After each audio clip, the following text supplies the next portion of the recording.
જય શ્રી કૃષ્ણ. નમસ્કાર મિત્રો, મારી આ એલજી ભક્તિભાવ યુટ્યુબ ચેનલમાં તમારું હાર્દિક સ્વાગત છે. આજે આપણે સ્વામી શ્રી સચ્ચિદાનંદજીની આત્મકથા મારા અનુભવો પ્રકરણ 75 સિદ્ધપુરનું સંમેલનની રજૂઆત કરીશું. હિન્દુ પ્રજા અસંગઠિત અને અનિયંત્રિત છે, એટલે શક્તિહીન છે.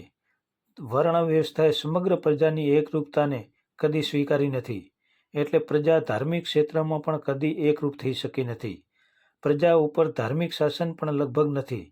ખ્રિસ્તી ધર્મના પોપની માફક અહીં સમગ્ર પ્રજાને માન્ય એવા કોઈ ધર્મગુરુ નથી. જૈનોની માફક કોઈ સંઘ નથી. મુસ્લિમોની માફક એકમાત્ર શાસ્ત્ર નથી. અસંખ્ય શાસ્ત્રો, અસંખ્ય માન્યતાઓ, અસંખ્ય માર્ગો, પંથો અને અસંખ્ય આચાર્યોથી દોરવાતી આ પ્રજા કેવી રીતે સંગઠિત તથા નિયંત્રિત રહી શકે? અહંકારી ધર્મગુરુઓ એકબીજાની સાથે બેસવા પણ તૈયાર ન થાય. પરસ્પરમાં જ ઊંચા નીચાના તીવ્ર અભિનિવેશો આ લોકોને કોણ એક કરી શકે? અસંખ્ય પ્રયત્નો થયા હશે, પણ ખાસ સફળતા મળી દેખાતી નથી. સૌ પોતપોતાનો રાગ આલાપવામાં કૃત્યતા અનુભવી રહ્યા છે.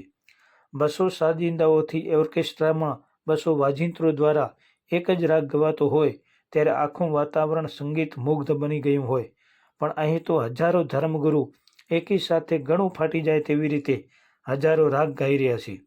પ્રત્યેક રાગ બીજા રાગને દબાવવા ગળાનું વોલ્યુમ વધારી રહ્યો છે. અહીં અવાજ છે, પ્રચુર અવાજ છે, પણ સંગીત નથી, ઘોંઘાટ છે. કાન ફાડી નાખનારો ઘોંઘાટ છે. ત્રાસ થઈ રહ્યો છે. કોણ એકતા કરે? કોણ નિયંત્રણ કરે? ધણી વિનાના ઢોર જેવી દશા છે. આવી સ્થિતિમાં પણ હિંમત હાર્યા વિના વિશ્વ હિન્દુ પરિષદ સંસ્થાએ સિદ્ધપુર મુકામે પ્રજાની જાગૃતિ તથા સંગઠન માટે સંમેલન આયોજિત કર્યું. અનેક આચાર્યો સાથે મને પણ આમંત્રિત કર્યો.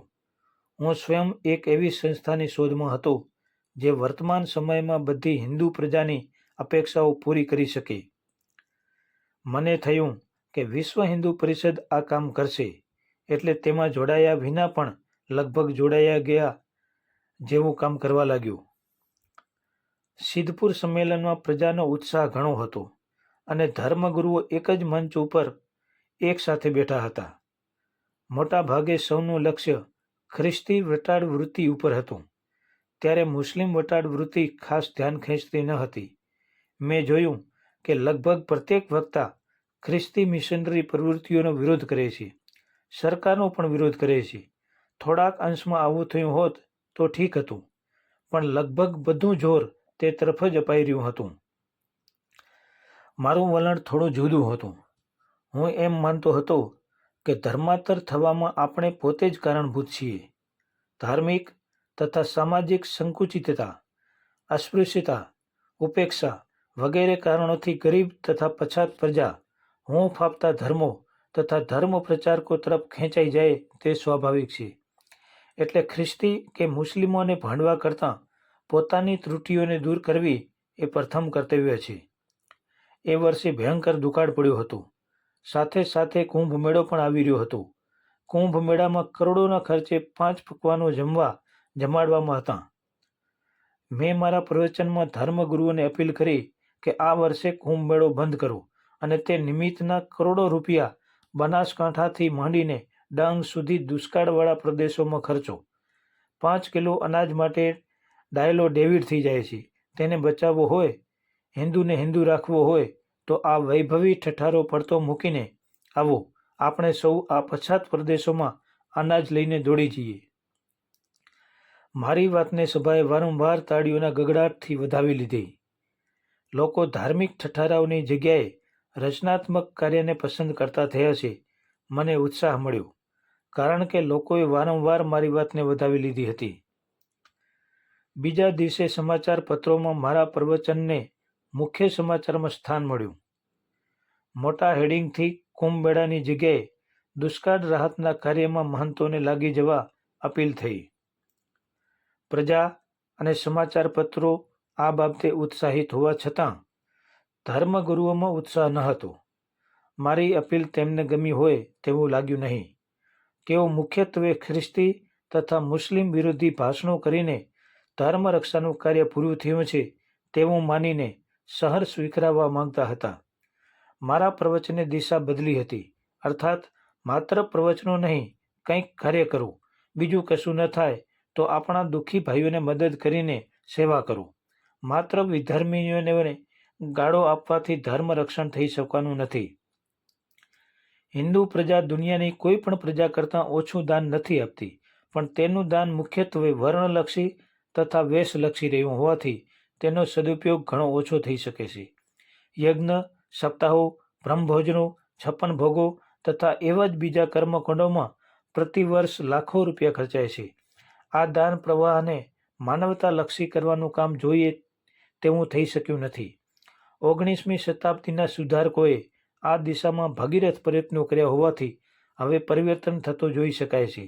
દાનને પોતાની તરફ વાળવાનો પરાક્રમ કરનાર વર્ગે કુપાત્રના નામે એવી વ્યાખ્યાઓ કરી છે કે જેથી વર્ણ અને જ્ઞાતિગત કુપાત્રતા આવી જાય, જેથી શુદ્રાદિને દાન આપવાની વૃત્તિ મોડી પડી જાય. દાનના પ્રવાહને માનવતાલક્ષી બનાવવાની મારી અપીલથી એક સંપ્રદાયના આચાર્ય થોડા અકળાયા. તેમણે પોતાના પ્રવચનમાં જાહેરાત કરી કે આવતા વર્ષે સૌથી વધુ લોકોની સેવા છે તે જોવામાં આવે. તેમની વાત સુંદર હતી, અર્થાત સેવા કાર્યમાં સ્પર્ધાપૂર્વક લાગી જવાની હતી, પણ મુખ્યત્વે તેમનો આક્રોશ મારા પ્રત્યે હતો કે તમે માત્ર ભાષણ જ કરીને બેસી જવાના છો, કશું કરી બતાવી શકવાના નથી. સંમેલન તો વિખરાયું, પણ સર્વત્ર થાય છે તેમ તેનો કોઈ સ્થાયી પ્રભાવ પડ્યો લાગ્યો નહીં. મને લાગે છે કે લોકોને સ્થાયી રૂપથી કોઈ સંદેશો ન મળ્યો, જાણે કે ઉશ્કેરાટ ભર્યો વિરોધ કરીને ઉભરો બેસી ગયો. યોગાનુરૂપ નિશ્ચિત દિશા ન આપી શકાય. કોઈ દ્રઢતા કે મક્કમતાપૂર્ણ કાર્યક્રમ ન અપાયો. જે ધર્મગુરુઓ તથા કાર્યકર્તાઓ ભેગા થયા હતા તેમની વૈચારિક કક્ષા ચીલાચાલુ હતી. એક તરફ એ હિન્દુ ધર્મની શ્લાઘા કરતા હતા તો બીજી તરફ વિધર્મોનો વિરોધ કરતા હતા. આ કામ બહુ સરળ હતું. ખરું કામ પોતાના સ્વરૂપને સુધારવાનું હતું. તે કરવા કોઈની ખાસ તૈયારી ન હતી. હિન્દુ પ્રજાના ઉત્થાન માટે હિન્દુ ધર્મ એ ઘણા પરિવર્તનો કરવા જરૂરી છે. એ પરિવર્તનો વૈચારિક કક્ષા સુધર્યા વિના શક્ય નથી. વૈચારિક ભૂમિકાને તાજગી આપવા સ્વસ્થ ચિંતન, મનન, વાંચન અને નિરીક્ષણ જરૂરી છે. માત્ર ચીલાચાલુ ગ્રંથોના પાઠ કરવાથી કે સ્ત્રોત્રો રટવાથી એ શક્ય નથી. દુર્ભાગ્યવશ હિન્દુ પ્રજાનું ધર્મસુકાન એવા હાથોમાં છે જે મોટા ભાગે ચીલાચાલુ ઘરેડોમાં ધર્મના દર્શન કરે છે.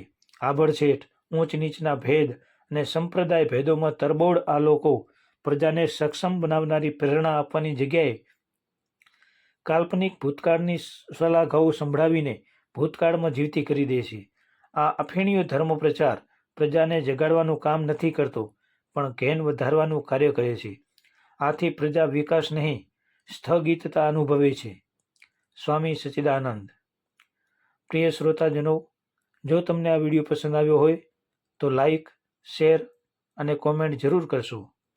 અને ફરી આવા વિડીયો જોવા માટે મારી આ એલજી ભક્તિભાવ યુટ્યુબ ચેનલને સબસ્ક્રાઈબ જરૂરથી કરશો.